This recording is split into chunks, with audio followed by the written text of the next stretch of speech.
Hey, what's up everybody? So today I wanted to talk about Donald Trump and his beliefs on how he would deal with the United States national debt and why his stance on this issue, which is defaulting on our debt, is by far the most insane stance he's had this entire 2016 election. And the reason that I want to make this video is because I feel like this particular topic has not been covered enough by the major media outlets, so I want to talk about it briefly during this video. Now, for those who don't understand macroeconomics, the United States dollar is the world's largest reserve currency.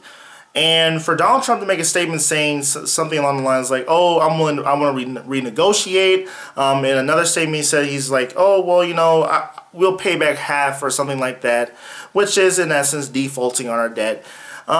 You know, it's like the rest of the world and the global economy views the US dollar as being like the stabilizer to the entire global economy. And if the US dollar goes, so does the rest of the world's economy.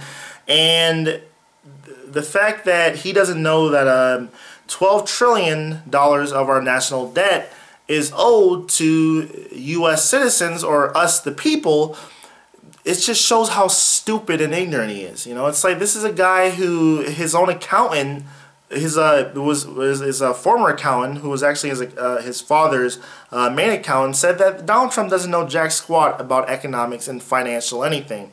The reason that he was able to use all these tax loopholes is because of his accountant. And he said that, yeah, Donald Trump's father, on the other hand, might have had a very, very deep understanding of economics and, you know, finance and stuff like that. But Donald Trump is a moron who doesn't know anything. He has a very simple or simplistic view of, you know, his finances. That's why he had his accountant do all the work. And when, you know, he would be brought into matters, Trump would basically, you know, it's like he didn't have an understanding or a grasp of what was going on. And this is evident throughout his campaign. You know, they asked him questions like, how would you deal with the national debt? Oh, I'm one and we're going to renegotiate. If President Obama would say something like that, you would see the stock market take a nosedive almost immediately. Because it's just like our currency, you know, our debt is so, you know, pivotal to the rest, like, you know, us and the rest of the world that, you know, if there was a default, it would be a depression worse than the Great Depression during, you know, starting off in, what was that, 1929, and then ending right before World War II. And, you know, it's like Donald Trump supporters are just so freaking clueless, they don't get that. You know, it's like, look, you default on our debt, your money's going to be worthless. The same thing happened to Germany after World War II during the Weimar Republic, where they didn't pay back their debt.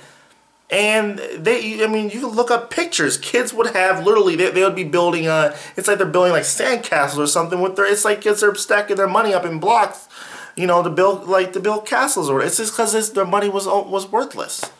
You know, it's like the paper was worth more than the actual value of the money. And you have a man running for president who has a 1/3 chance of winning. I mean, you should be, if you have any kind of financial capital, whatever, if you have any kind of investments like I do, anything, you know, you need to be very worried about this guy being in office. And I know Hillary Clinton has, you know, issues here and there, but, you know, generally speaking, under the Democrats, they handle the economy a lot better. The Republicans, look at George W. Bush, given a 1.8, or he was given a $500 billion surplus, and he gave Obama a $1.8 trillion deficit. So it's like, yeah, the Republicans suck on economics, and this notion that, oh, you know, I want to be a Republican because, yeah, you know, I care more about the economy. Well, it's like, and then you're voting for the wrong fucking party, man. The facts are there, and I know to Donald Trump people, facts don't matter. But to the rest of the sane, civilized world, they do. So that's all I have to say about this matter. Thanks for watching. Subscribe, like, comment, and please go out and vote on Tuesday. And not for Jill Stein. Vote for Hillary. Yes, I like Jill Stein, but, you know, at the end of the day, a person who's 1% in the polls is not going to become president. And I don't want fucking dumbass shit-bun pants over there, Donald Trump becoming our next president for 4 years, if not 8. So that's all I have to say. Thanks for watching. Peace out, y'all.